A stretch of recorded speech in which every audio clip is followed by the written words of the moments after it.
Well, welcome everybody. If you could begin making your way to your seat at this time, we'll be starting in just a few minutes. Concessions will close here right about now, and we'll get started.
This letter that Don Pedro of Aragon comes this night to Messina. He's very near by this. He's not really dropped when I left him. How many gentlemen have you lost in this action? A few of any sort. Another many names. A victory is twice itself when the achiever brings home full numbers. I find here that Don Pedro hath bestowed much honor on a young Florentine called Claudio. And much deserved on his part, and equally remembered by Don Pedro. He hath borne himself beyond the promise of his age, doing the figure of a lamb, the feats of a lion. I pray you, is Signor Montanto returned from the wars, or no? I know none of that name, lady. There's none such in the army of any sort. What is he that you speak of, niece? My cousin means Signor Benedict of Padua. Oh, he's returned, and is as pleasant as ever he was. Faith, niece, you tax Signor Benedict too much, but he'll be meet with you, I doubt it not. He hath done good service in his horse, and a good soldier too, lady. And a good soldier to a lady. But what is he to a lord? A lord to a lord, and a man to a man, stuffed with all honorable virtues. Indeed, he is no less than a stuffed man. You must not, sir, mistake my niece. There's a kind of merry war betwixt Signor Benedict and her. They can never meet, but there's a skirmish of wit between them. Alas, he gets nothing by that. In our last conflict, 4 of his 5 wits went halting off, and now is the whole man governed with one. Who is his companion now? Every month he has a new sworn brother. He's most in the company of the right noble Claudio. Oh, Lord, he will hang upon him like a disease. God help the noble Claudio. If he hath caught the Benedict, it will cost him 1,000 pounds ere he be cured. You will never run mad, niece. Not till a hot January. Don Pedro is approached.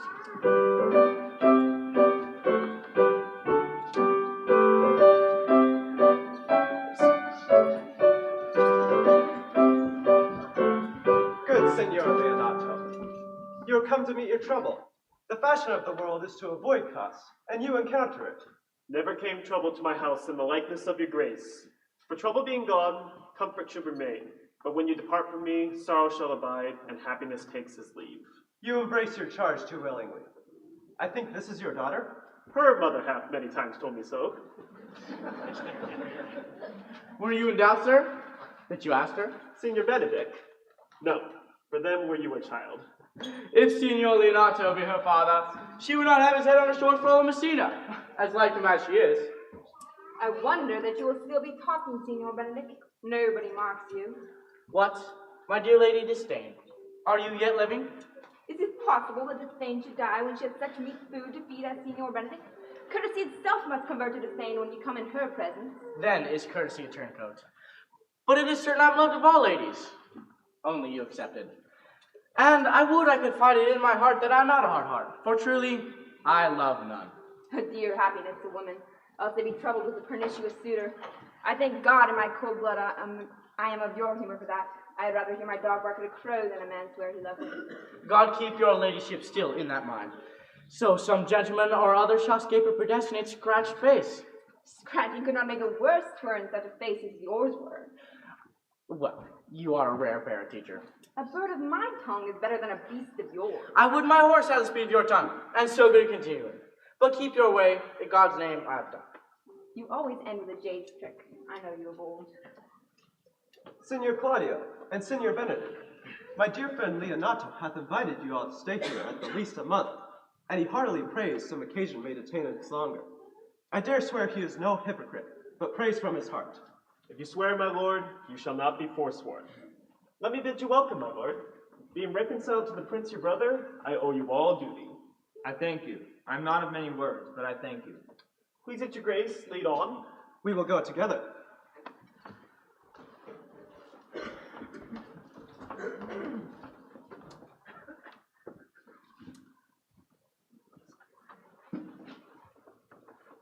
Benedict, didst thou note the daughter of Signor Leonato? I noted her not, but I looked on her. Is not she a modest young lady? Why, i'faith, methinks she's too low for high praise, too brown for a fair praise, too little for great praise. Why, this one commendation I can afford her, that were she other than she is, she were unhandsome. But being no other than as she is, I do not like her. Thou thinkest I am in sport. I pray thee, tell me truly how thou likest her. Would you buy her, that you inquire after her? Can the world buy such a jewel? Yea, and the case you put it into. But come, speak you this with a sad brow? What key shall a man take you to go in the song? Mine eye, she's the sweetest lady I ever looked on. I can see yet without spectacles, and I see no such matter. There's her cousin, and were she not possessed with a fury, it exceeds her in much in beauty as the 1st of May doth the last of December. But come, I hope you have no intent to turn husband, have you? I would scarce trust myself, though I'd sworn the contrary of hero would be my wife. Is come to this? Shall I ever see a bachelor of 80 again? Go to it, faith. And thou wilt needs thrust thy neck into a yoke, wear the print of it, and sign away Sundays. Look, Don Pedro's returned to seek you. What secret hath held you here, that you followed not to Leonato's? I would your grace would constrain me to tell. I charge thee on thy allegiance. He is in love. With who? Now, that is your grace's part. Mark how short his answer is. With Hero, Leonato's short daughter. Amen, if you love her, for the lady is very well worthy. You speak this to fetch me in, my lord? By my troth, I speak my thought. And in faith, my lord, I spoke mine. And by my 2 faiths and troths, I spoke mine. That I love her, I feel. That she is worthy, I know. That I neither feel how she should be loved, nor know how she should be worthy, is the opinion that fire cannot melt out of me. I will die in it at the stake. Thou wast ever an obstinate heretic in the despite of beauty. That a woman conceive me, I thank her. That she brought me up, I likewise give her most humble thanks. But because I will do myself the right to trust none, and the fine is for the which I may go the finer, I will live a bachelor. I will see thee, ere I die, look pale with love. With anger, with sickness, or with hunger, my lord, not with love. Well, if ever thou dost fall from this faith, thou wilt prove a notable argument. My liege, your highness now may do me good. My love is thine to teach. Teach it but how, and thou shalt see how apt it is to learn any hard lesson that may do thee good. hath Leonato any son, my lord? No child but Hero. She's his only heir. Dost thou affect her, Claudia? Oh, my lord, when you went onward on this ended action, I looked upon her with a soldier's eye. That liked, or had a rougher task in hand than to drive liking to the name of love. But now I am returned, and that war thoughts have left their places vacant. In their rooms come thronging soft and delicate desires, all prompting me how fair young Hero is, saying, I liked her ere I went to wars. Thou wilt be like a lover presently, and tire the hero with a book of words. If thou dost love fair Hero, cherish it, and I will break with her and with her father, and thou shalt have her. Was it not to this end that thou beganst to twist so fine a story? How sweetly you do minister to love, that no love's grief by his complexion. But if my liking might too sudden seem, I would have salved it with a longer treatise. What need the bridge much broader than the flood? The fairest grant is the necessity. Look, what will serve is fit. 'Tis once thou lovest, and I will fit thee with the remedy. I know we shall have revelling tonight. I will assume thy part in some disguise, and tell fair Hero I am Claudio, and in her bosom I'll unclasp my heart, and take her hearing prisoner with the force and strong encounter of my amorous tale. And then after to her father will I bring, and the conclusion is, she shall be thine.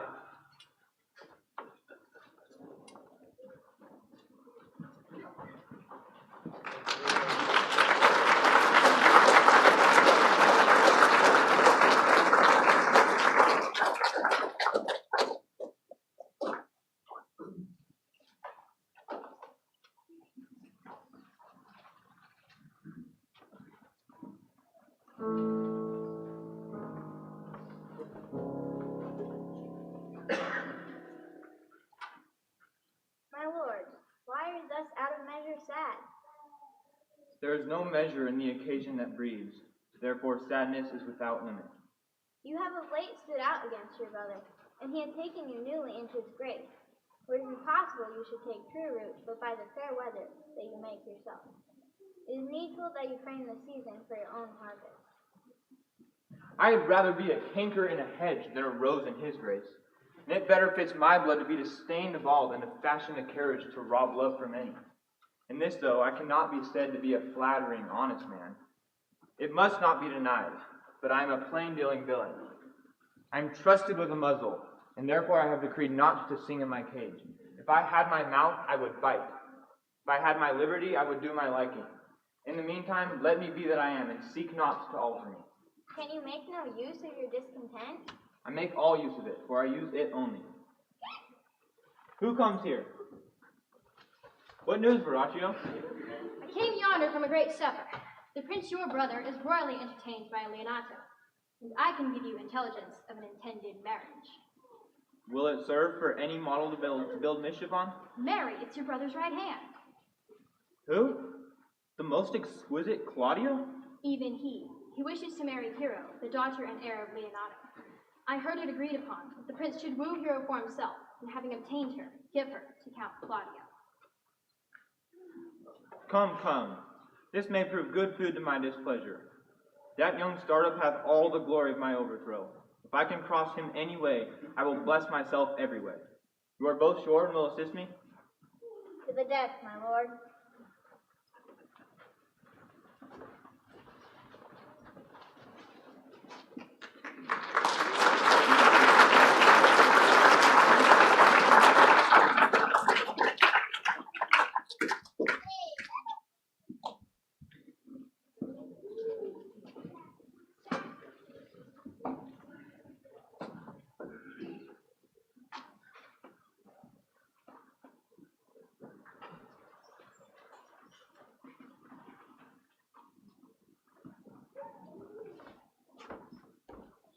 Was not Count John here at supper?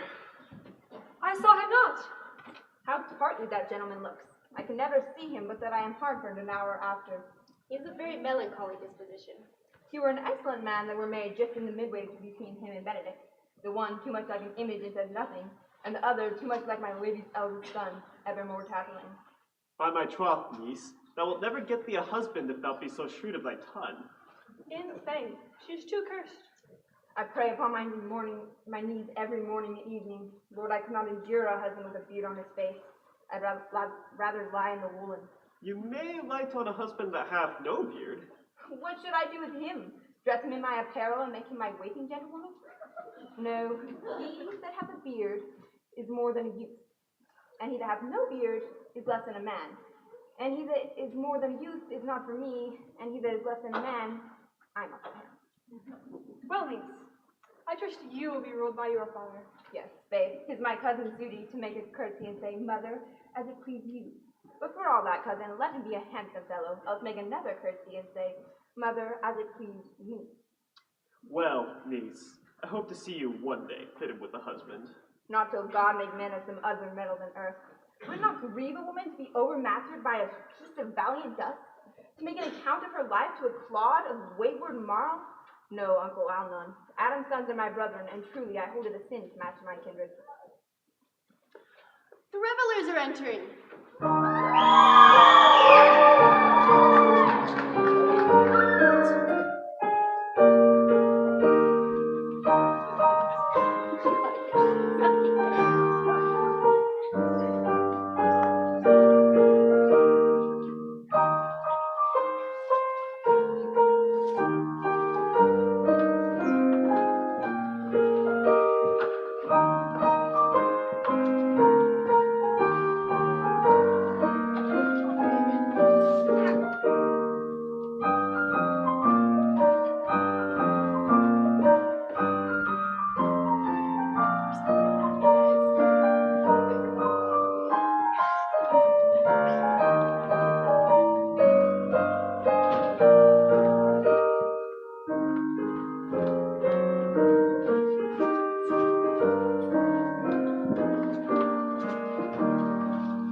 Will you walk about with your friend? I may say so when I please. And when please you to say so? When I like your favor. God defend that the lute should be like the case. Will you not tell me who you are or who told you so? Not now. That I was disdainful and that I had my good wit out of 100 merry tales. Well, this was Signor Benedict that said so. What's he? I'm sure you know him well enough. Not I, believe me. Has he never made you laugh? I pray thee, what is he? Why, he's the prince's jester, a very dull fool. When I know the gentleman, I'll tell him what you say. Do. He'll but break a comparison or two over me, which, peradventure, not marked or laughed at, strikes him into melancholy, and then, as the partridge wings get saved, he was eaten no supper that night.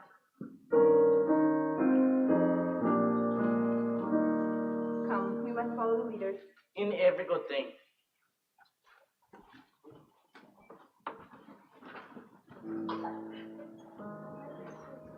Claudia remains. I know him by his bearing. Are you not Signor Benedict? You know me well. I am he.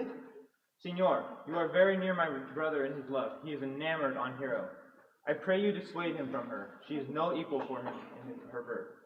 You may do the part of an honest man in it. How know you he loves her? I heard him swear his affection. So did I too, and he swore he would marry her tonight. Come, let us to the banquet. Thus answer I in the name of Benedict. But hear these ill news with the ears of Claudio. 'Tis certain so. The prince woos for himself. Friendship is constant in all other things, save in the opposite affairs of love. Farewell, therefore, hero. Come, Claudio, will you go with me? The prince hath got your hero. I wish him joy of her. Did you think the prince would have served you thus? I pray you leave me. Oh, now you strike like a blind man. 'Twas the boy that stole your meat, and you'll beat the post? If it will not be, I'll leave you. Alas, poor hurt fowl.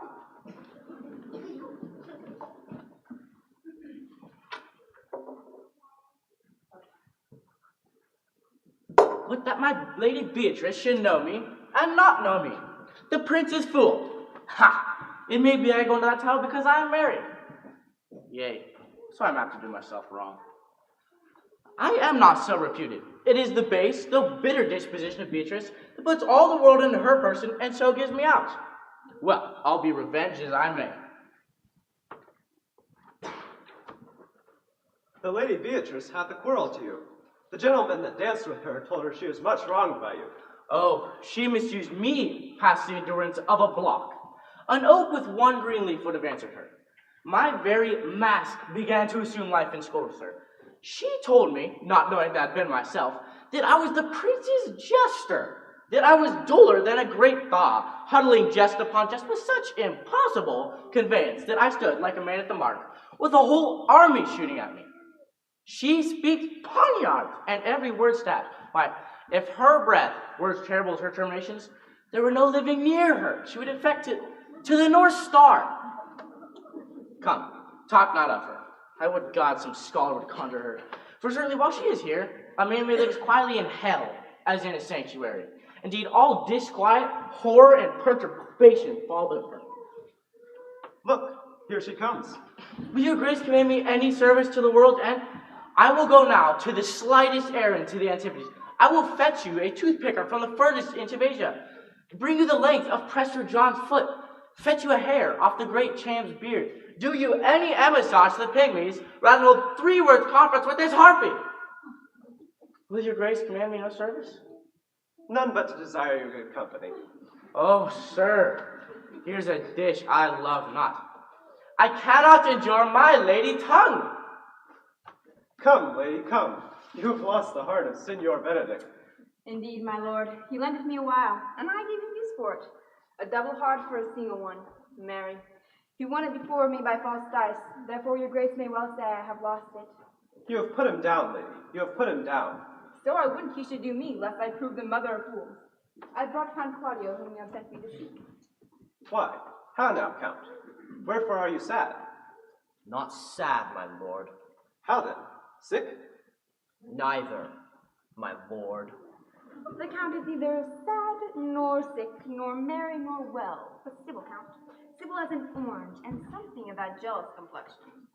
If faith, lady, I think your blazon to be true. Though, I'll be sworn, if he be so, his conceit is false. Here, Claudio, I have wooed in thy name, and fair hero is won. I have broke with her father, and his good will obtained. Name the day of marriage, and God give thee joy. Count, take of me my daughter, and with her my fortunes. His grace hath made the match, and in grace say amen to it. Speak, Count, 'tis your cue. Silence is the perfectest herald of joy. I were but little happy if I could say how much. Lady, as you are mine, I am yours. Speak, cousin, or if you cannot, stop his mouth with a kiss, and let him not speak neither. In faith, lady, you have a merry heart. Yea, I think it, poor fool. He keeps on the windy side of care. My cousin tells him in his ear that he is in her heart. And so she doth, cousin. Thus goes everyone to the world but I, and I am sunburnt. I may sit in the corner, cry, hey ho, for a husband. Lady Beatrice, I will get you one. Will you have me? No, my lord, unless I may have another for working days. Your grace is too costly to wear every day. But I beseech your grace, pardon. I was more to speak all mirth and no matter. Your silence most offends me, and to be merry best becomes you. For, out of question, you were born in a merry hour. No, faith, my lord. My mother cried. But then 'twas a sour dance, and under that was I born. Cousins, God give you joy. Niece, will you look to those things I told you of? I cry you mercy, uncle. By your grace's pardon. By my troth, a pleasant-spirited lady, but she cannot endure to hear tell of a husband. Oh, by no means. She mocks all her wooers out of suit. She were an excellent wife for Benedict. Oh, Lord, my lord, if they were but a week married, they would talk themselves mad. I will undertake one of Hercules' labors, which is to bring Signor Benedict and the Lady Beatrice into a mountain of affection, the one with the other. My lord, I am for you. And I, my lord. And you too, gentle hero? I will do any modest office, my lord, to help my cousin to a good husband. If we can do this, Cupid is no longer an archer. His glory shall be ours, for we are the only love gods. Go in with me, and I'll tell you my drift.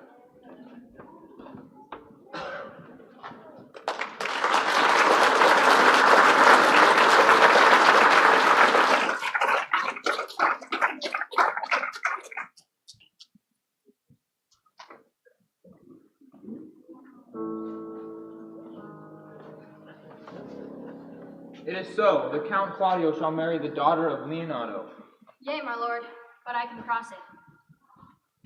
I am sick in displeasure to him, and whatsoever comes athwart his affection ranges evenly with mine. How canst thou cross this marriage? I think I told your lordship a year since how much I am in the favor of Margaret, the waiting gentlewoman to Hero. I remember. I can, at any unseasonable instant of the night, appoint her to look out her lady's chamber window. What life is in that to be the death of this marriage? The poison of that lies in you to temper. Go you to the prince your brother, and to Count Claudio, and tell them you know Hero loves me.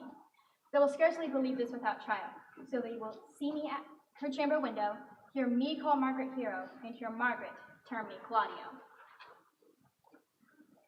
Grow this to what adverse issue it can.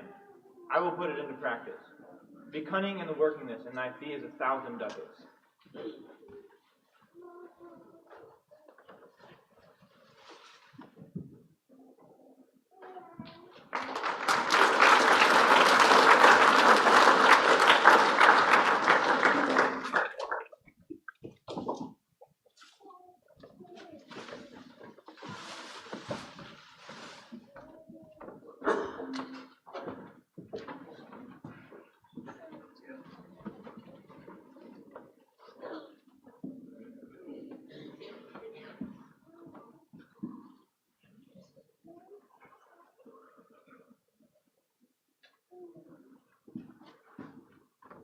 Boy, Signor? there's a book in my chamber window. Bring it hither to me in the orchard. But I'm here already. I know that. But I would have the hand stand here again.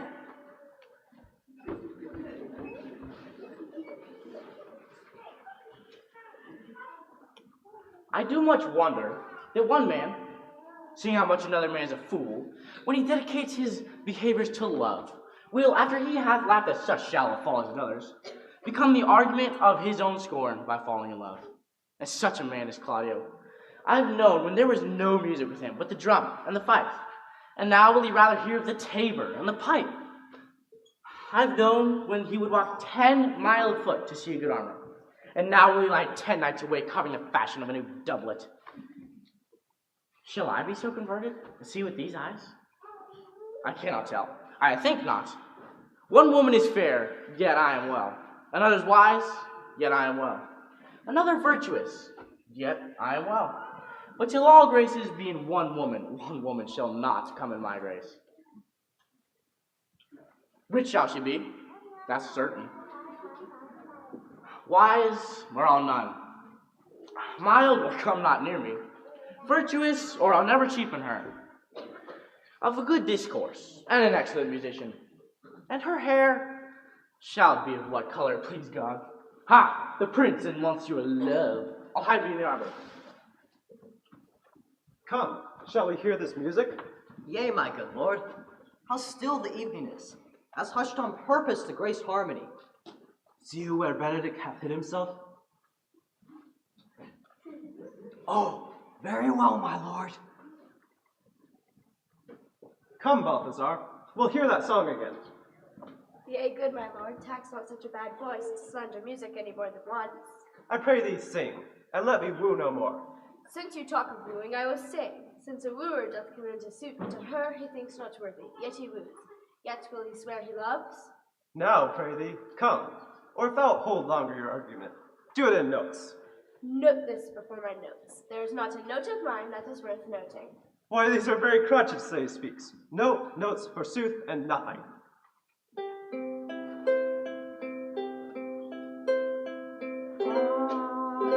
Wise men say only fools rush in, but I can't help falling in love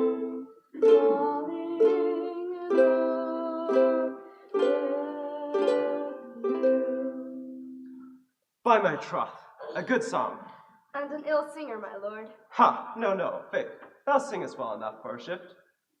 And he had been a dog that should have howled thus, and they would have hanged him. I pray God his bad voice bode no ill mischief. Yea, Mary, dost thou hear, Balthazar? I pray thee get us some excellent music, for tomorrow night we would have it at the Lady Hero's chamber window. The best I can, my lord. Do so. Farewell. Come hither, Leonato. What was it you told me of today? That your niece Beatrice was in love with Signor Benedict? Oh, aye! Stalk on, the fowl sits. I did never think that lady would have loved any man. No, nor I neither. But most wonderful that she should so dote on Signor Benedict, whom she hath in all outward behaviors seemed ever to abhor. Is possible? Sits the wind in this corner? By my troth, my lord, I cannot tell what to think of it, but that she loves him with an enraged affection. It is past the infinite of thought.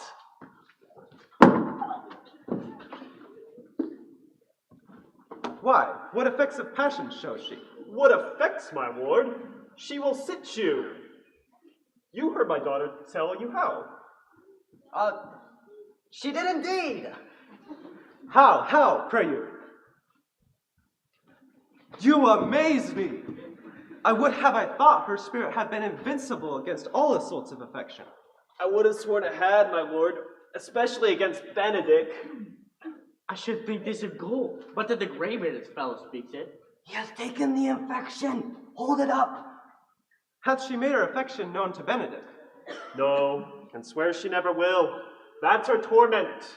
She wrote him of her love, but tore the letter into 1,000 halfpence, railed at herself that she should be so immodest. Then down upon her knees she falls, weeps, sobs, beats her heart, tears her hair, prays, curses. Oh, sweet Benedict, God give me patience.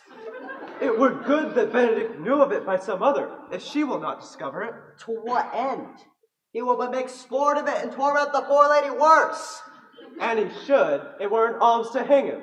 She's an excellent sweet lady, and virtuous. And she is exceeding wise. In everything but in loving Benedict. Hero thinks she will surely die, for she says she will die if he love her not, and she will die ere she make her love known, and she will die if he woo her rather than she bate one breath of her accustomed crossness. Shall we go seek Benedict and tell him of her love? Never tell him, my lord. Let her wear it out with good counsel. Nay, that's impossible. She may wear her heart out first. I love Benedict well, and I could wish that he would modestly examine himself to see how much he is unworthy so good a lady. If you do not dote on her upon this, I will never trust my expectation. Let there be the same net spread for her, and that must your daughter and her gentlewoman carry. Let us send her to call him in to dinner.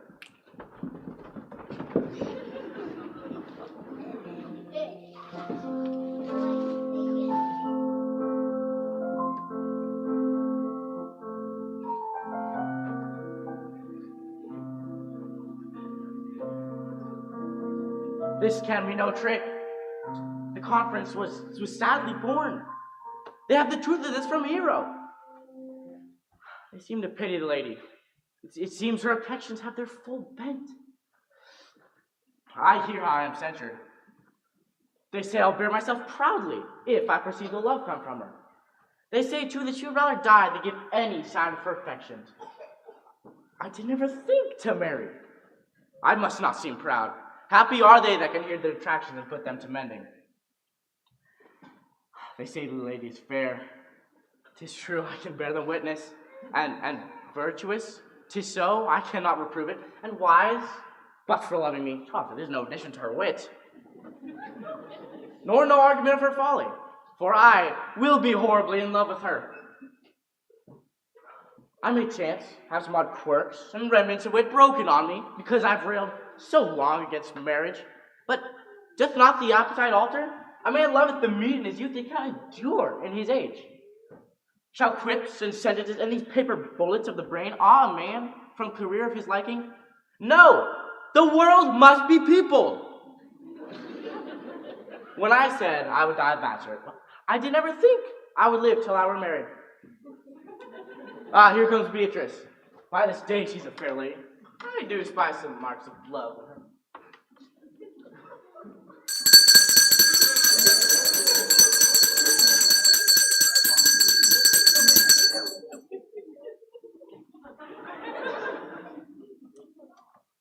Against my will, I am sent to bid you come into dinner. Fair Beatrice. Thank you for your pains. I took no more pains for those thanks than you took pains to thank me. If it had been painful, I would not have come. You take pleasure, then, in the message? Yea, just so much as you may take upon a nice pointed chogador withal. You have no stomach, you know? Well, Very well, then. ha! Against my will, I'm sent to bid you come into dinner. There's a double meaning in that.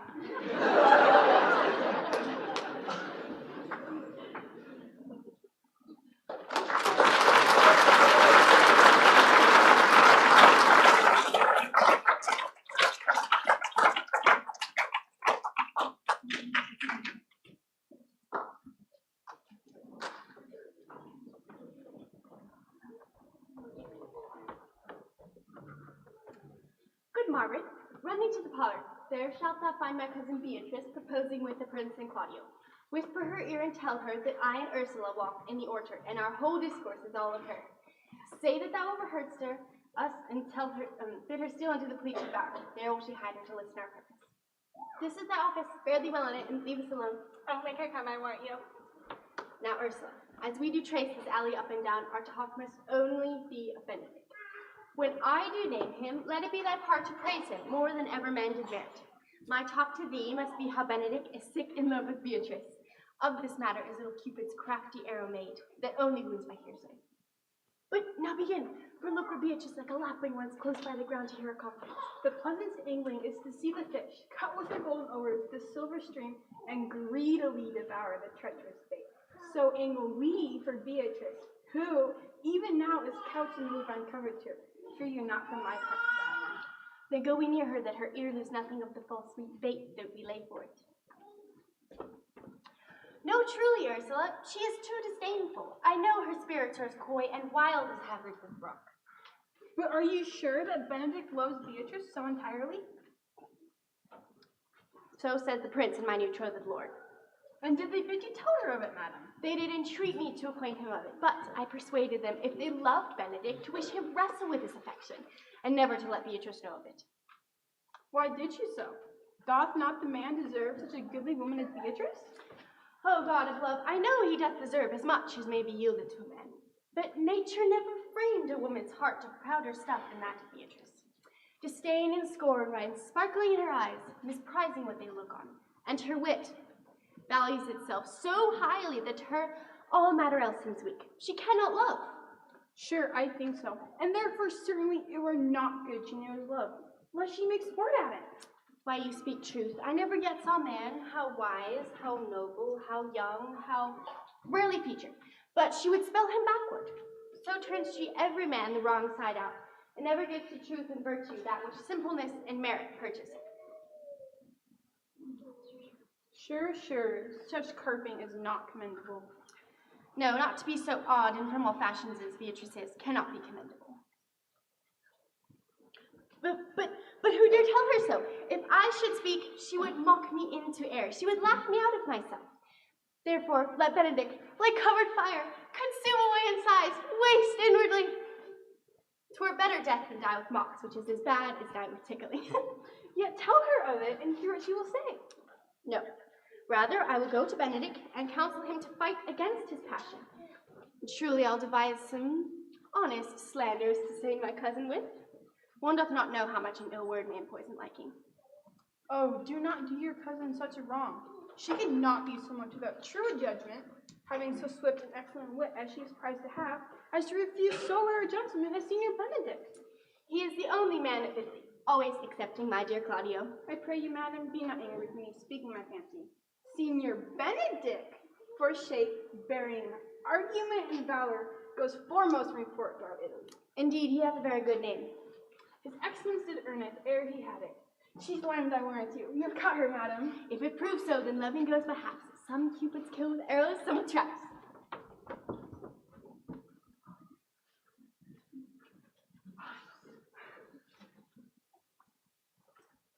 What fire is in mine ears? Can this be true? Stand I condemned for pride and scorn so much? Contempt, farewell, and maiden pride adieu. No glory lives behind the backs of such. And Benedict, love on. I will requite thee, taming my wild heart to thy loving hand. If thou dost love, my goodness shall incite thee to bind our love up in one holy band. For others say thou dost deserve, and I believe it's better than reporting me.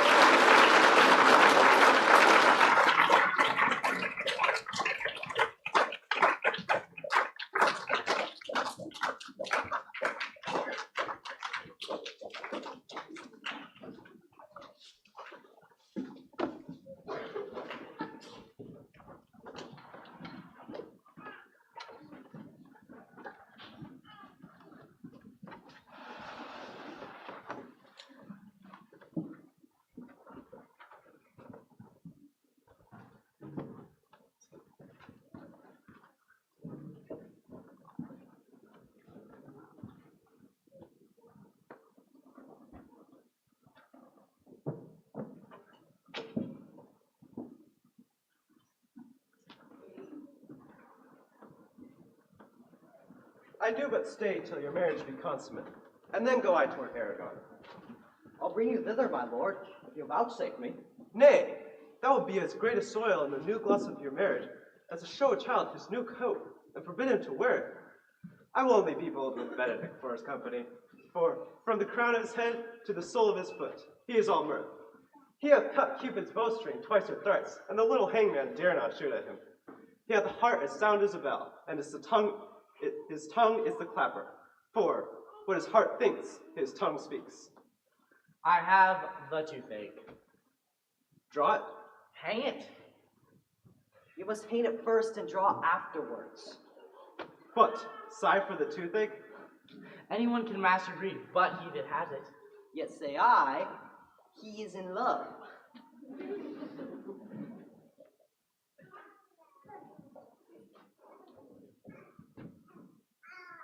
The greatest note of it is his melancholy. And when he was wont to wash his face. Yea, indeed. Nay, but his jesting spirit, which is now crept into a lute string, and now governed by stops. Indeed, that tells a heavy tale for him. Conclude, conclude. He is in love. Nay, I know who loves him. That would I know too, I warrant.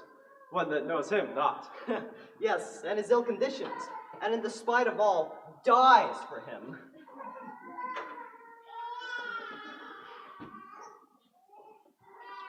Old senior, walk aside with me. I have studied 8 or 9 wise words which these hobby horses must not hear.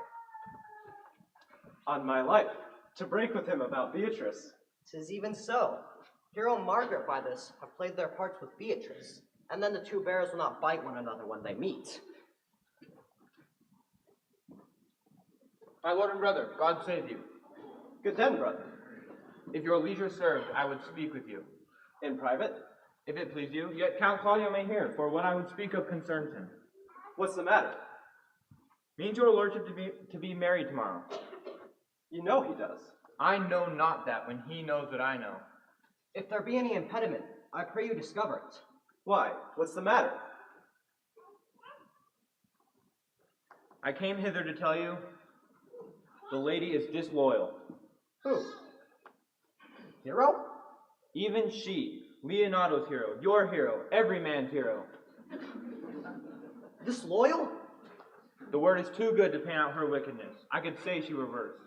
Think you of a worse title, and I will fit her to it. Go but with me tonight. You will see her chamber window entered even the night before her wedding day. If you love her then, tomorrow wed her, but it would better fit your honor to change your mind. May this be so? I will not think it. If you dare not trust that you see, confess not that you know. If you will follow me, I will show you enough. Then, when you have seen more and you have heard more, proceed accordingly. If I see anything tonight, why I should not marry her tomorrow? In the congregation where I should wed, there will I shame her. And as I would for thee to obtain her, I will join with thee to disgrace her. I will disparage her no farther till you are my witnesses. Bear it coldly but till midnight, and let the issue show itself. O mischief strangely thwarting! O plague, right well prevented! So will you say when you have seen the sequel.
Are you good men and true? Yes, sir. Yea, or it were a pity, but they should suffer salvation, body and soul. Nay, that were a punishment too good for them, that they should have any allegiance in them being chosen for the prince's watch. Well, give them no charge, neighbor Dogberry. First, who think you the most zertless man to be constable of the watch? You don't kick, sir, or George Steeple, for they can write and read. Come hither, neighbor Steeple. God hath blessed you with a good name, and to be a well-favored man comes by good fortune, but to write and read, that comes by nature. Both which, Master Constable? You have. I knew it would be your answer. Well, for your favour, sir, why, give God thanks, and make no boast of it. And for your writing and reading, why, let that appear when there's no need for such vanity. You're thought here to be the most fit and senseless man to be constable of the watch. Therefore, bear your lantern. This is your charge. You're to comprehend all vagrantmen. Stand in the prince's name. Harper will not stand. Why then, take no note of him, but let him go. And presently call the rest of the watch together, and thank God you are rid of a knave. If he will not stand when he is bidden, then he is none of the prince's subjects. True. And they are to meddle with none but the prince's subjects. You shall also make no noise in the street. The watch to babble and talk is most horrible, and will not be endured. We would rather sleep than talk. We know what belongs to a watch. You speak like an ancient, and a most quiet watchman, for I cannot see how sleeping should offend. Only have a care that your bills not be stolen. You shall call to all the alehouses, and bid those who are drunken get them to bed. They will not. Why then, let them alone till they are sober, and if they make you not the better answer, you may say they are not the men you took them for. Well, sir. If you mean a thief, you may suspect him by virtue of office to be no true man, and for such kind of men, why, the less you meddle or make with them, why, the more is for your honesty. If we know him to be a thief, shall we not lay hands on him? Truly, by your office you may. But to think those that touch pitch will be defiled. The most peaceable way for you, if you do take thief, is to let him show himself what he is, and then steal out of your company. You have always been called a merciful man, partner. Truly, by my will, I would not hang a dog, much my man with any little honesty in him. And if you hear a child cry at night, call to the nurse and bid her still it. The nurse be asleep, and will not hear us. Why then, depart in peace, and let the child wake her with crying, for the ewe that will not hear its lamb when it bought will never answer the calf when it bleats. 'Tis very true.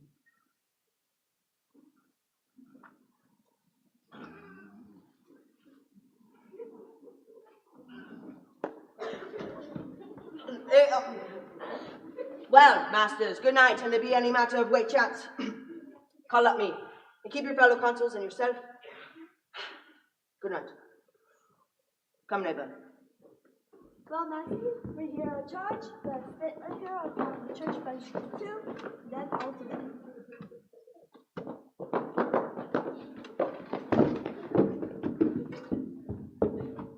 There be one more thing. Watch about Leonato's door. The marriage being there tonight, there's great call on the night. Adieu. Be vigilant. I beseech you.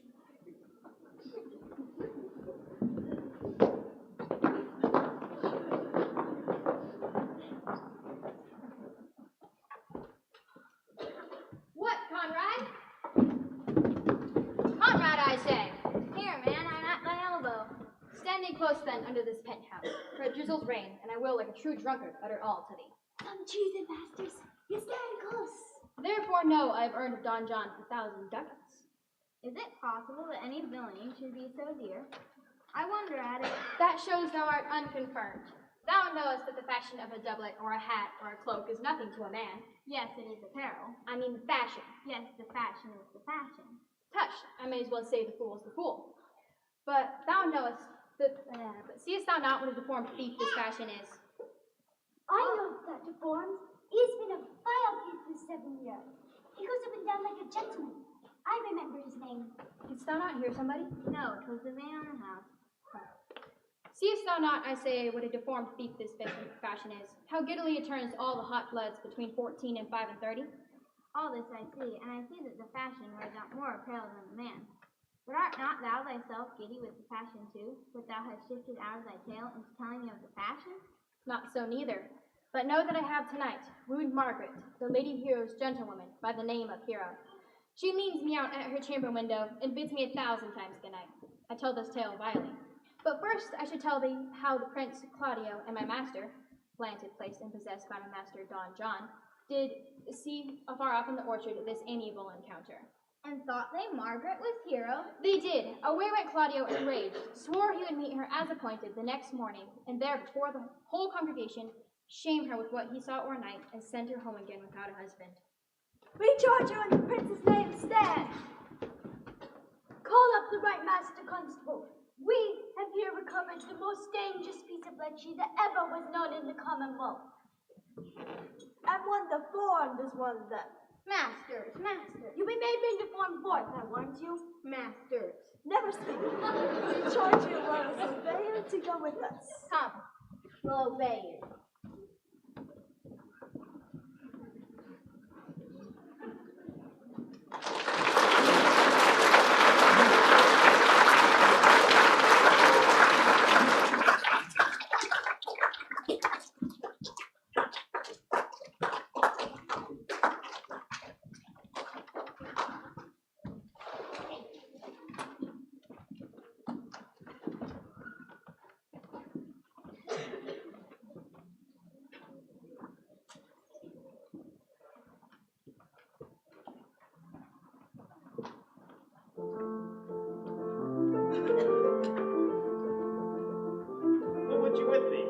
Neighbors. I would have some confidence with you, sir, that discerns you nearly. A brief, I pray, for you see it is a busy time with me. Marry, it is, sir. Yes, in truth it is, sir.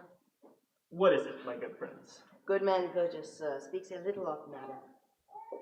An old man, sir, and his wits are not so blunt as God help I would desire they were. But in faith, honest as the skin between his brows. Yes, I thank God that I am as honest as any man that is yet living, and that is no honester than I. Neighbors, you are tedious. It pleases your worship to say so.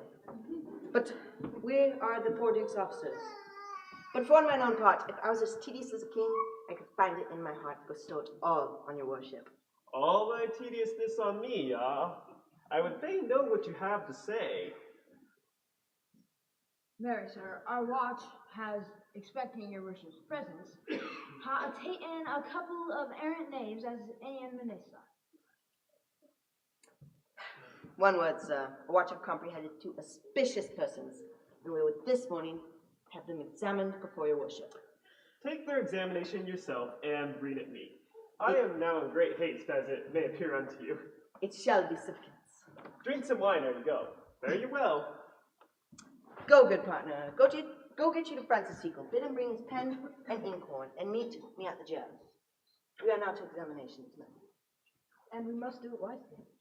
We shall spare for no wit, I warrant you. Only get the learned writer, so we can set down our excommunication. And meet me at the jail.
Come, Friar Francis, be brief. Only to the plain effect of marriage, and you shall account the particular duties afterward. You come hither, my lord, to marry this lady? No. To be married to her. Friar, you come to marry her. Lady, you come hither to be married to this count? I do. If either of you know any inward impediment as to why you should not be conjoined, I charge you on your souls to utter it. Know you any hero? None, my lord. Know you any, count? I dare make us answer. None. Or what men dare do. What men may do. What men daily do, not knowing what they do. Stand thee by, friar. Father, by your leave, will you, with free and unconstrained soul, give me this maid your daughter? As freely son as God the giver me. And what have I to give you back, whose worth may counterpoise this rich and precious gift? Nothing, unless you render her again. There, Leonato. Take her back again. Give not this rotten orange to your friend. She's but the sign and semblance of her honor. Behold how like a maid she blushes here. Oh, what authority and truth can cunning sin cover itself withal? Comes not this blood as modest evidence to witness simple virtue? Would you not swear, all you that see her, that she were a maid by these exterior shows? But she is none. Her blush is guiltiness, not modesty. What do you mean, my lord? Not to be merry, not to knit my soul to an approved wanton. Dear my lord, if you, in your own proof, have vanquished the resistance of her youth and made the feat of her virginity. I know what you would say if I had known her. You did say she did embrace me as a husband. No, Leonato! I never tempted her with word too large, but as a brother to his sister, showed bashful sincerity and comely love. Seemed I ever otherwise to you? Out on thee, seeming! You seem to me as Dian in her orb, as chaste as is the bud ere it be blown. But you are more intemperate in your blood than Venus. Is my lord well that he doth speak so wide? Sweet prince, why speak not you? What should I speak? I stand dishonored that have gone about to link my dear friend to this common stale.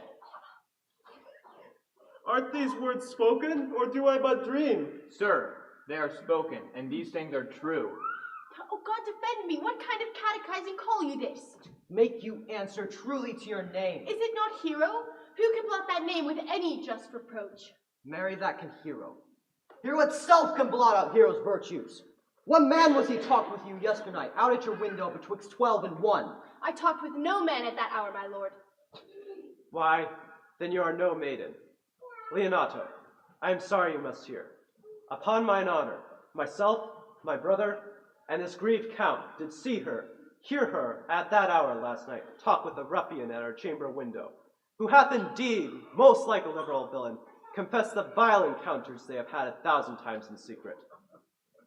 O Hero, what a hero hast thou been, if half thy outward graces have been placed about the thoughts and counsels of thy heart. But fare thee well, most foul, most fair. Farewell, thou pure impiety and impious purity. Hath no man's dagger here a point for me? You Hero! How doth the lady? Dead, I think. Help! Uncle! Hero! Uncle! Signor Benedict! Friar! Oh, fate, take not away thy heavy hand. Death is the fairest cover for a shame that may be wished for.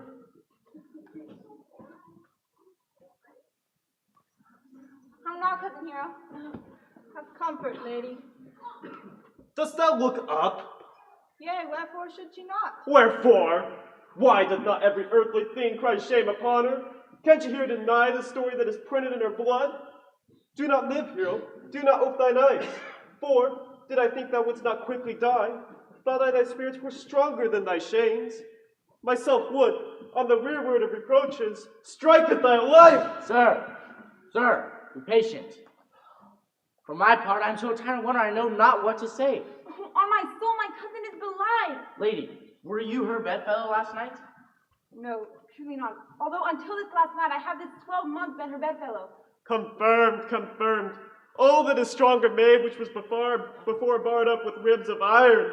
Would the two princes lie, and Claudio lie, who loved her so that, speaking of her shame, washed it with tears?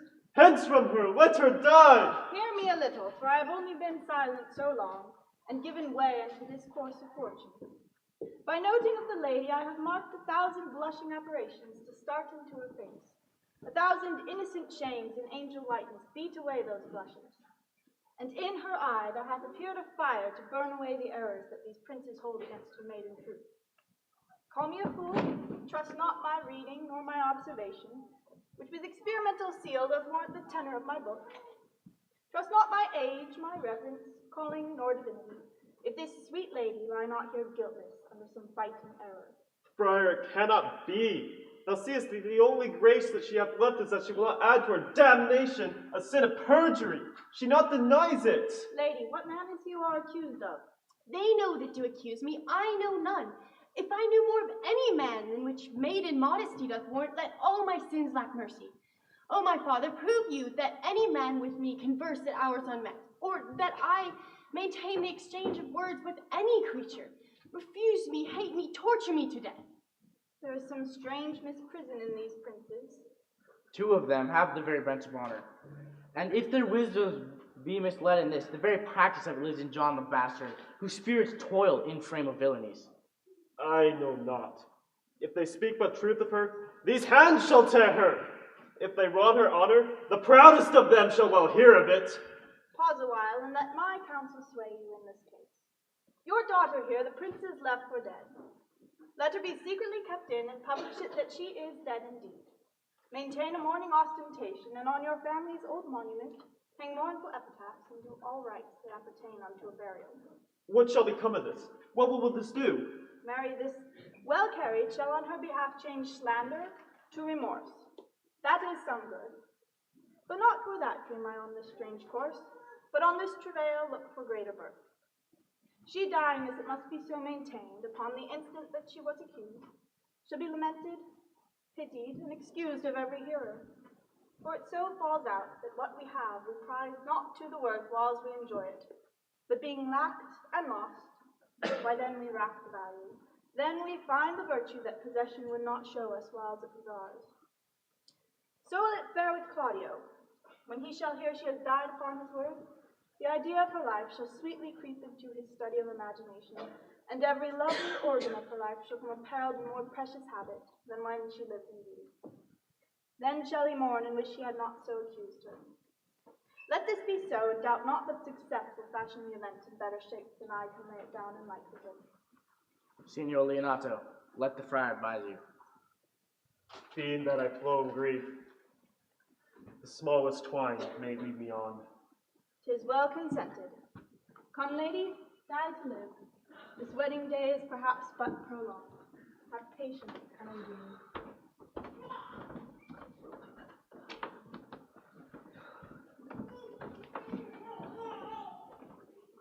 Lady Beatrice, have you wept all this while? Yea, and I will weep a while longer. I will not desire that. You have no reason. I do it freely. Surely, I do believe your fair cousin is wrong. How much might the man observe of me that would right her? Is there any way to show such friendship? A very even way, than no such friend. May a man do it? It is a man's office, but not yours. I do love nothing in the world so well as you. Is that not strange? A strange thing I know not. It were as easy for me to say I love nothing so well as you, and yet believe me not. And yet I lie not. I confess nothing, nor I deny nothing. I'm sorry for my cousin. By my sword, Beatrice, thou lovest me. Do not swear and eat it. I will swear by it, and I will make an edict that says I love not you. Will you not eat your word? With no sauce to be devised to it. But I protest I love thee. Why then God forgive me. What offense, sweet Beatrice? You have stayed me no happy hour. I was about to protest I love you. And do it with all thine heart. I love you so much in my heart that none is left to protest. Come, bid me do anything for thee. Kill Claudio. Ha! Not for the wide world. You kill me tonight. Farewell. Tarry, sweet Beatrice. I am gone though I am here. There is no loving you. Nay, I pray you, let me go. Hear me, Beatrice. In faith, I will go. We'll be friends first. You dare easier be friends with me than fight with mine enemy? Is Claudio thine enemy? Have you not slandered, scorned, dishonored my kinswoman? Oh, that I were a man, with barren hand until they come to take hand, and then with public accusation uncover slander? Oh, that I were a man, I would eat his heart in the marketplace. Beatrice. You talk of a man out of a window, a proper saying.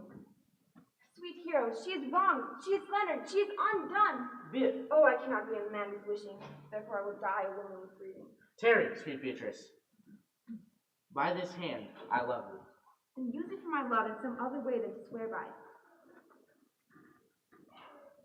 Think you In your soul, the count hath wronged, hero?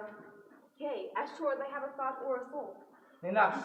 I am engaged. I will challenge Claudio. I will kiss your hand and so leave you. By this hand, Claudio shall render me a dear account. As you hear of me, so think of me. Go, comfort your cousin. I must say she is dead. And so, farewell.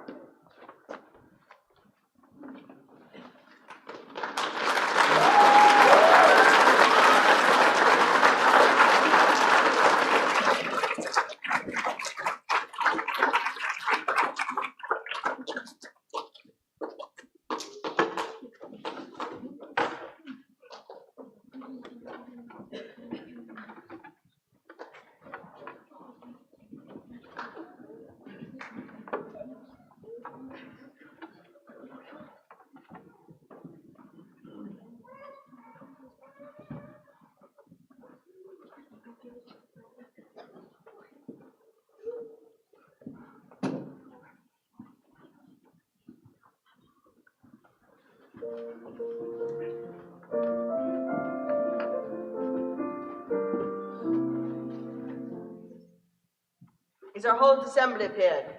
A stool and a cushion for the sexton.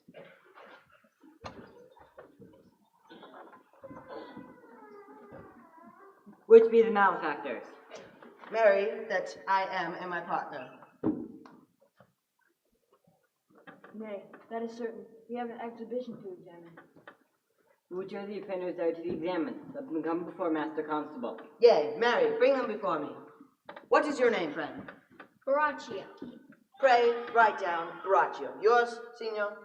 I am a gentleman, sir. And my name is Conrad. Write down Master, Gentleman Conrad. Masters, do you serve God? Yea, sir, we hope. Write down, they hope they serve God, but write God first, for God should go before, but defend such villains. Masters, it is proven already that you are little better than false knaves. How answer yourselves? Marry, sir, we say we are none. A marvelous, witty fellow, I assure you. But masters, it is thought that you are false knaves. Sir, I say to you, we are none. Have you writ down there, none? Master Constable, you go not the way to examine. You must call forth the watch our other accusers. Yea, Mary, that's the best way. Let the watch come before me. Masters, I charge you in the prince's name, accuse these men. This man said, sir, that Don John, the prince's brother, was a villain. Write down Prince John a villain. Flat perjury to call prince's brother villain.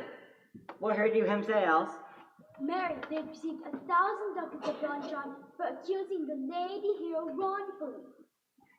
Burglary, as ever was committed. What else, fellow? And that Claudio demeaned upon his words to disgrace her before the whole assembly and not marry her. Villain, thou wilt be condemned into everlasting redemption for this. What else? This is all. And this is more, masters, that you can deny. Prince John is this morning secretly stolen away. Hero was in this manner accused, in this very manner refused, and upon the grief of this has suddenly died.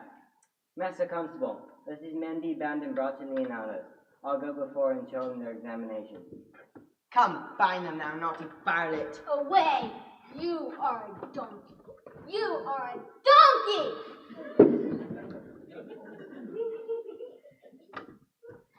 Dost thou not suspect my place?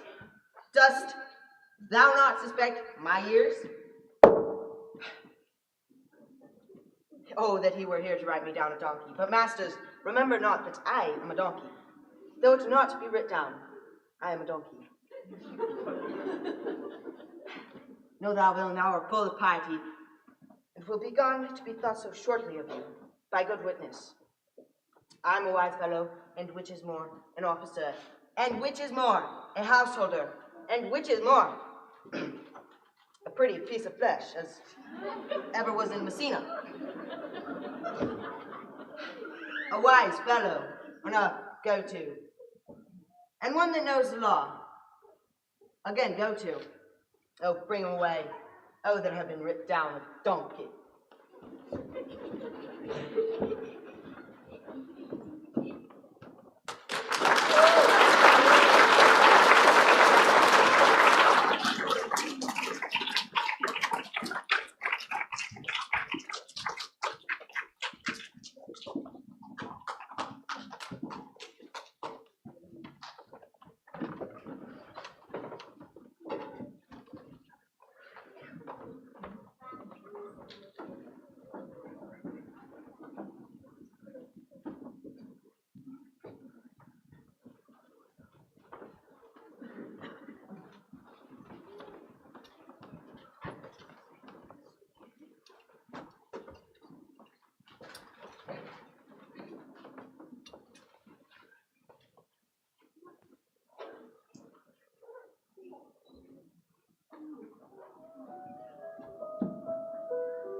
go on thus, you will kill yourself. I pray thee, cease thy counsel, which falls into mine ears as profitless as water in a sea.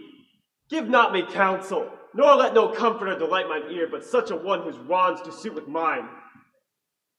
Bring me a father that so loved his child, whose joy in her is overwhelmed like mine, and bid him speak of patience. Measure his will the length and breadth of mine, and let it answer every strain for strain. But there is no such man. For sister, men may counsel, and speak comfort to that grief which they themselves not feel. But, tasting it, their counsel turns to passion, which before would give perceptual medicine to rage, better up straw madness in a silken thread, charm ache with air and agony with words. No, no, 'tis all men's office to speak patience to those that reign under the load of sorrow, but no such man's virtue, nor sufficiency, to be so moral when he shall endure the like himself. Therefore give me no counsel. Therein do men from children nothing differ. Pray thee peace. I will be flesh and blood. Yet then not all the harm upon yourself. Make those that do offend you suffer too. There thou speakest reason. Nay, I will do so.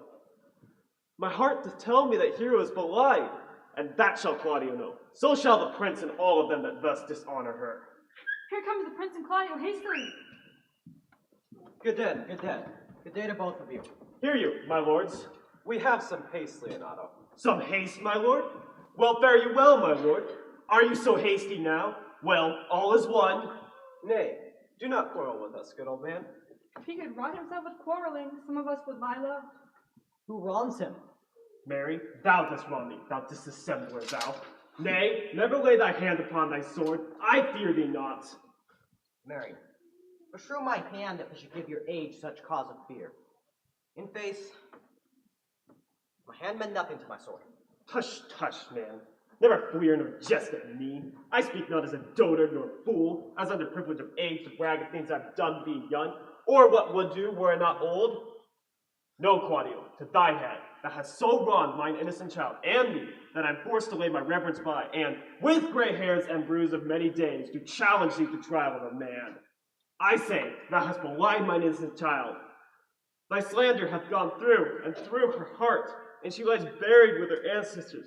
Oh, in a tomb where never scandal slept, save this of hers, framed by thy villainy. My villainy? Thine, Claudio, thine, I say. You say not right, old man.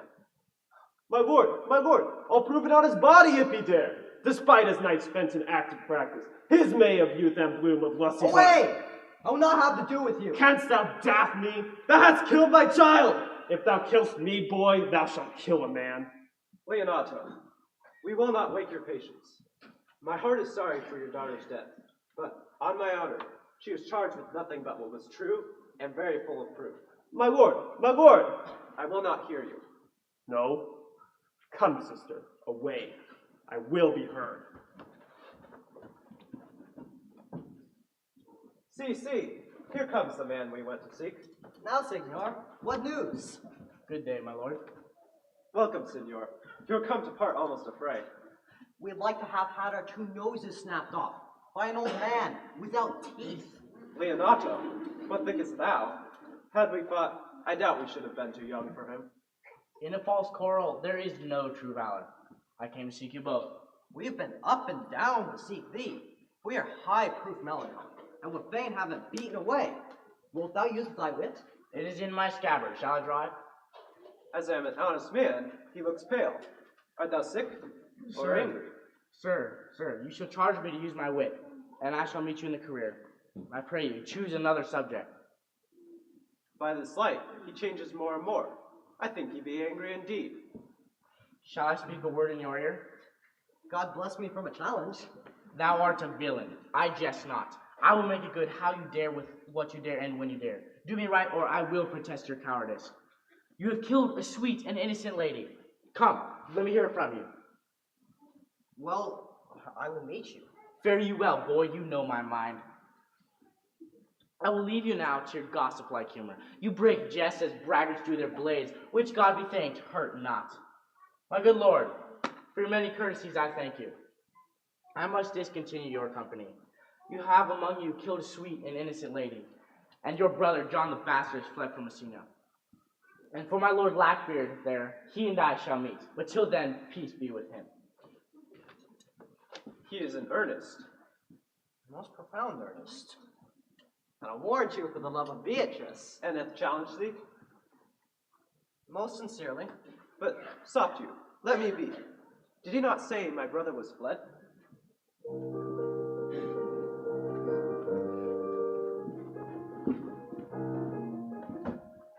Come you, sir. If justice cannot tame you, she shall now wear more reason in a balance, and you'll be thought a cursing hypocrite once you be looked to. How now?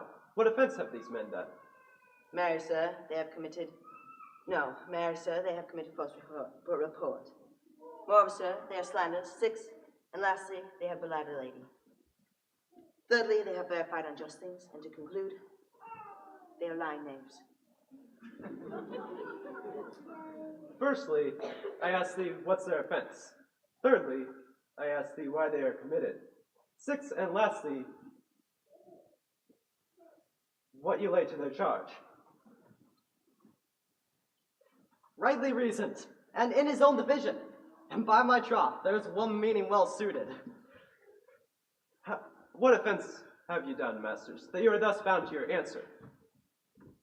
Sweet prince, let me go no farther to mine answer. Do you hear me, and let this count kill me? I've deceived even your very eyes. What your wisdoms cannot discover, these shallow fools have brought to light, who, in the night, overheard me confessing to this man how Don John, your brother, incensed me to slander the Lady Hero, how you were brought into the orchard and saw me court Margaret in Hero's garments, how you disgraced her when you should marry her. The lady is dead upon mine and my master's false accusation, and briefly, I desire nothing but the reward of a villain. Runs not this speech like iron through your blood? Drunk poison while he uttered it. But did my brother set thee on to this? Yea, and he paid me richly for the practice of it. He is composed and framed of treachery, and fled he is upon this villainy. Sweet hero! Come, by this time, our sexton hath reformed the anotto of the matter. And masters, do not forget to specify, when time and place shall serve, that I am a donkey. Here comes Master Leonardo.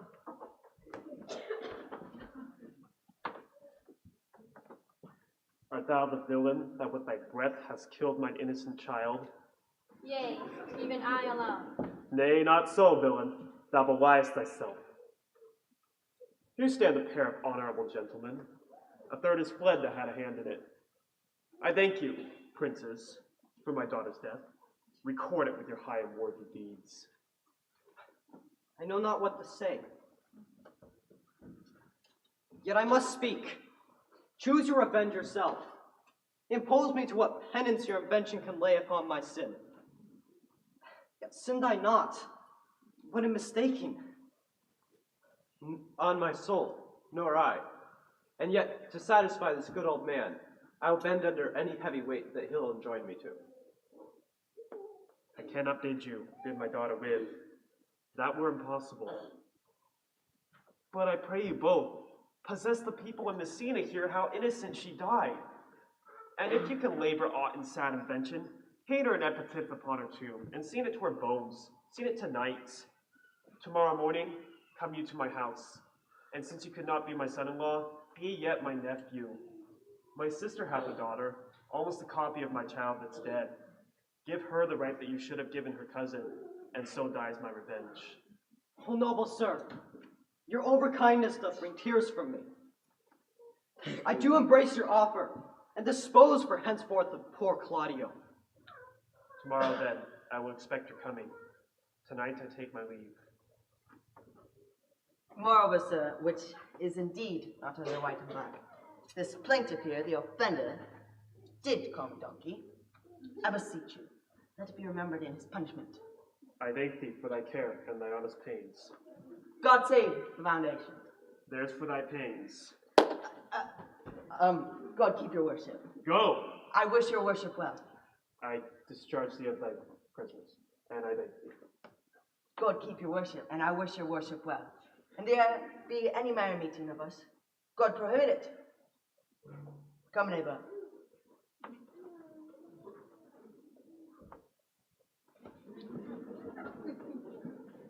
Until tomorrow morning, lords. Farewell. Farewell, my lords. We look for you tomorrow. We will not fail. Tonight, I'll mourn with Hero. Bring you these fellows on. We'll talk with Margaret how our acquaintance with this lewd fellow grew.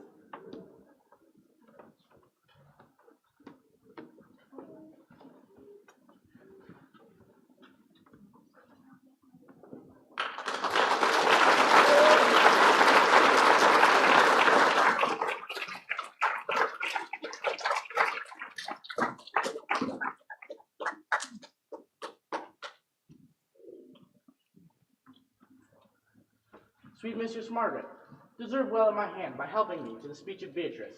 I will call Beatrice too.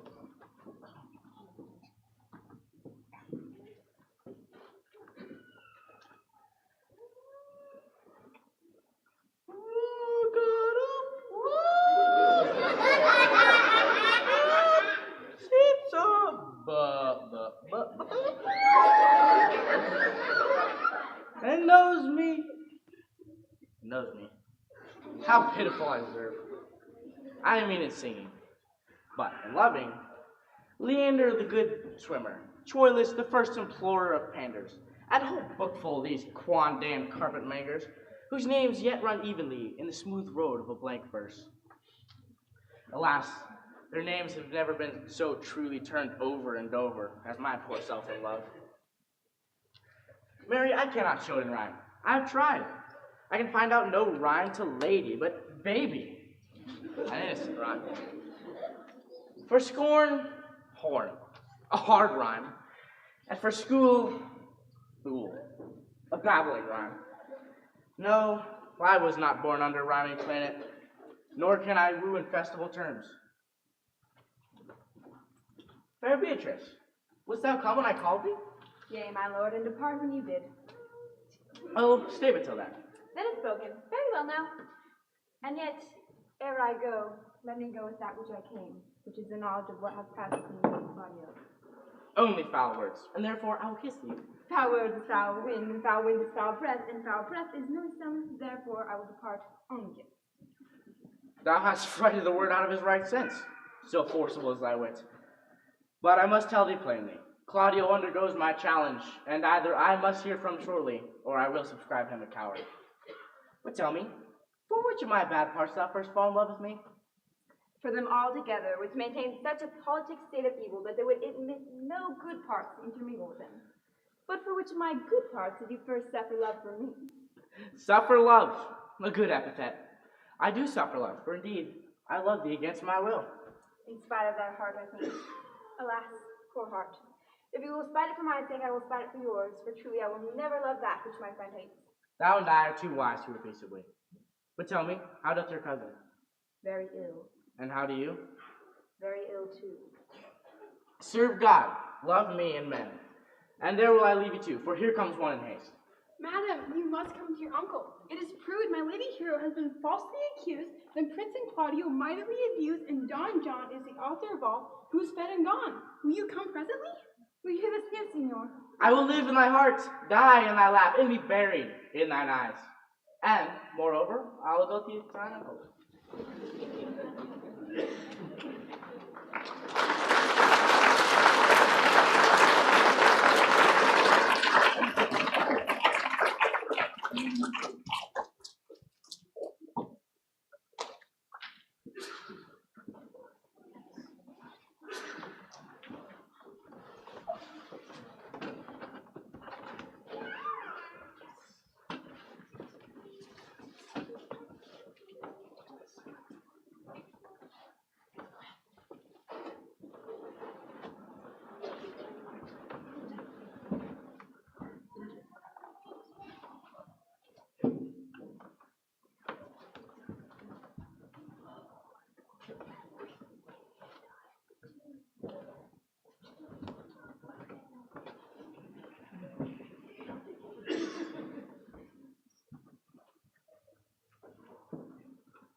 done to death by slanderous tongues, was the hero that here lies. Death in guerdon of her wrongs gives her fame, which never dies. So the life that died with shame lives on in death with glorious fame. Lay thou there upon the tomb, praising her when I am dumb. Now music sound.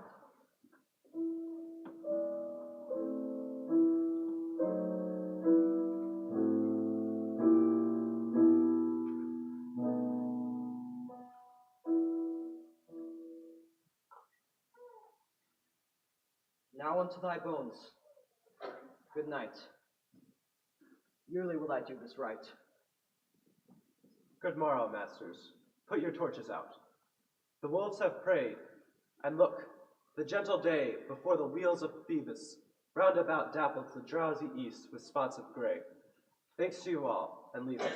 Fare you well. Good morrow, masters. Each is several way.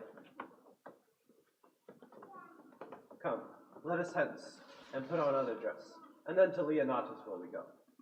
And now, Hymen, with luckier issue speed, than for this, for whom we rendered up this woe.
Did I not tell you she was innocent? So are the prince and Claudio, who accused her upon the error that you heard debated. But Margaret was in some fault for all this, though against her will, as it appears in the true course of all the question. Well, I'm glad all things start so well. And so am I, being else by faith and forced to call young Claudio to a reckoning for it. Well, daughter, and you gentlewomen all, withdraw into a chamber by yourselves, and when I send for you, come hither masked. The prince and Claudio promised by this hour to visit me. You know your office, sister. You must play mother to your brother's daughter, and give her to young Claudio. Which I will do with confirmed countenance. Friar, I must entreat your pains, I think. To do what, Signor? To bind me or undo me, one of them. Signor Leonardo, truth it is, good Signor, your niece regards me with an eye of favor. That I my daughter went her, 'tis most true. And I do with an eye of love requite her. The sight whereof I think you have from me, from the prince and Claudio. But what's your will? Your answer, sir, is enigmatical. But for my will is your goodwill, may stand with ours this day to be joined in the state of honorable marriage, in which, good friar, shall desire your help. My heart is with your liking. And my help. Here come the prince and Claudio. Good morrow to this fair assembly. Good morrow, prince. Good morrow, Claudio. We all here attend you. Are you yet determined to wed with my sister's daughter? I'll hold my mind. Call her forth, sister. Here's the friar ready.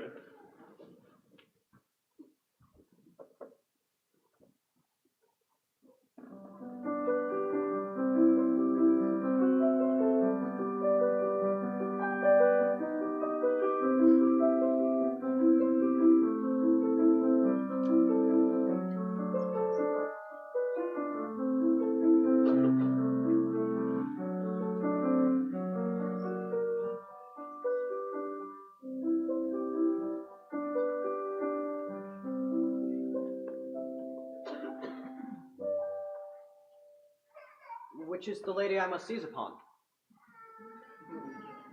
The same as she, and I do give you her. Why then, she's mine. Sweet, let me see your face. Nay, that you shall not, till you take her hand before this friar and swear to marry her. Give me your hand before this holy friar. I am your husband if you like of me. And when I lived, I was your other wife.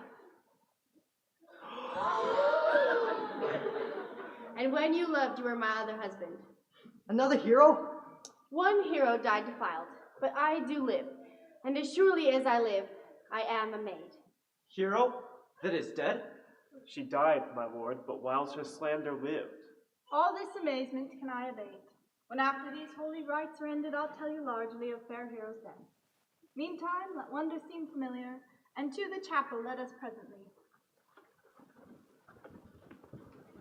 Soft and fair, friar, which is Beatrice? I answer to that name. What is your will? Do not you love me? Why, no. No more than reason. Why, then your uncle and the Prince and Claudia have been deceived. They swore you did. Do not you love me? Troth, no. No more than reason. Why, then my cousin Margaret and Ursula were mightily deceived. They did swear you did. They swore you were almost sick for me. They swore you were well nigh dead for me. 'Tis no such matter. Then, you do not love me? No, but it sounded like them. Come, cousin. I'm sure you love the gentleman. And I'll be sworn upon it that he loves her. For his paper, written in his own hand, a halting sonnet of his own pure brain, fashioned to Beatrice. And here's another written in my cousin's hand containing her affection unto Benedict.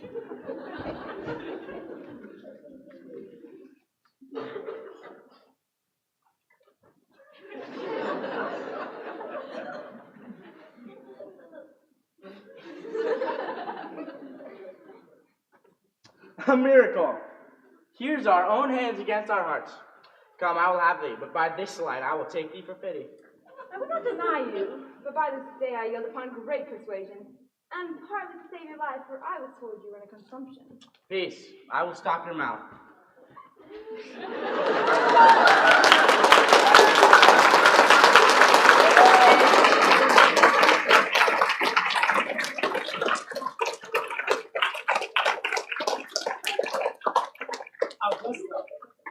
The married man?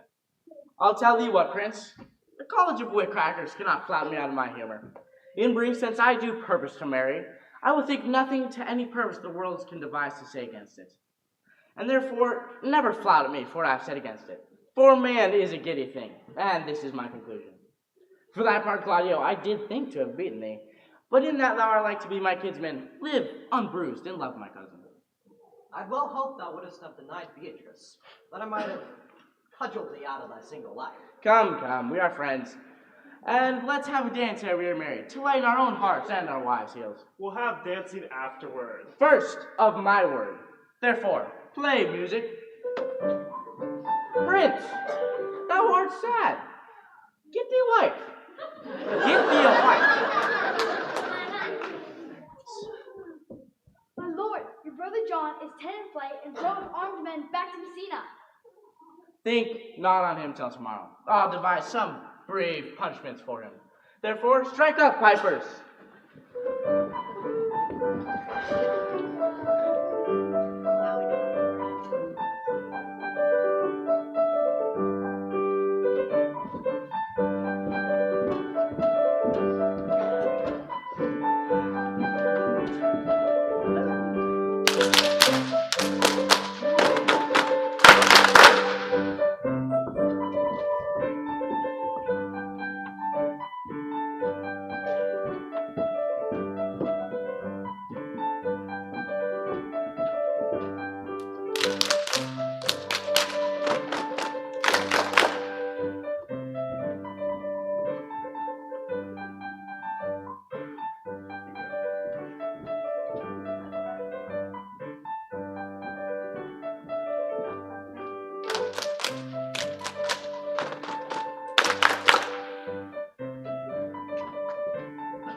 Well, thank you all so much for coming out tonight and supporting Schole Academy and our very first full-length Shakespeare production. You guys did just an absolute amazing job. There was so much work that went into putting on tonight's production, and certainly without many hands making light work, there was no way that we would have been able to pull this off. So I just want to say a few words of thanks before we dismiss everyone tonight. If Caitlin Reese would please come out from behind these gorgeous backdrops. There she is, our beautiful and talented musician. She infused our play tonight with the beautiful music from Schumann and Mozart, and even a little Rachmaninoff there for Don John. So thank you, Caitlin. To Chris Lundgren, our sound guy, for donating his time so generously and allowing us to be third tonight. I don't know about you guys, but not every homeschool student is born being able to project. So thank you so much, Chris. We appreciate you. To Peter Hammond for recording this for us tonight. There were family and friends that were not able to make it, and he was able to live stream that for us, so thank you. Melody Lynch for doing the lights for us. That was a little tricky to figure out in the beginning, but she pulled through, so thank you for doing that for us. To Ms. Emily Brambila for taking pictures for us and working some backstage magic, and Elsbeth Kuhl for making sure that everybody had their makeup done and beards put on and everything. She was amazing, and it definitely was a labor of love. To Brittany and Russ Meat for taking care of concessions for us tonight. Thank you guys. That was also a labor of love. And to the Razor family who put together these beautiful backdrops for us. They far exceeded any expectations I had. And for the Lynch family for building scaffolding and just making our stage so beautiful tonight. Thank you guys.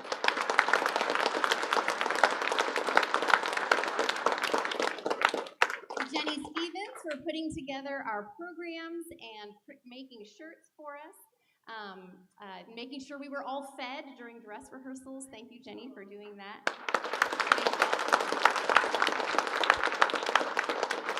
To Angie Cates, our chief comedy producer. She was in charge of the Dogberry and Burgess scenes, which, thank you guys, those were just absolutely amazing. I think you have a future in comedy. There were... We had a lot of fun crafting those scenes. And to Sarah Joy Razor, she is my right-hand woman, always willing to do any crazy thing I ask her to do, like painting giant backdrops for our play. She also pushed through a head cold from the last few days and was back there cueing people, making sure props got on and off. So thank you, Sarah Joy.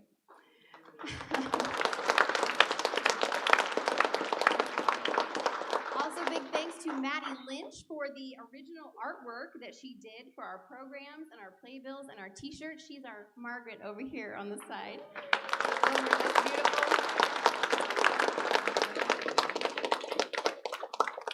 And to our students, thank you guys for your hard work. This was absolutely incredible. I don't know if any of you guys have ever tried to memorize any Shakespeare. Maybe some of you have done this before, but it is not easy. These guys have memorized pages and pages, if not hundreds of lines. And it wasn't just by rote. They had to memorize those lines and then figure out how to clothe those words with action so that you could all understand, mostly, what they were saying, right? So congratulations, guys, on your very first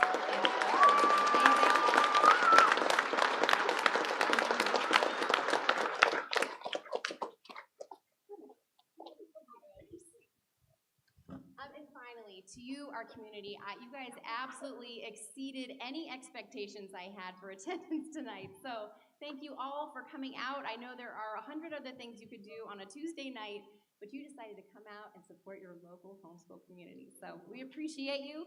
Have a lovely evening.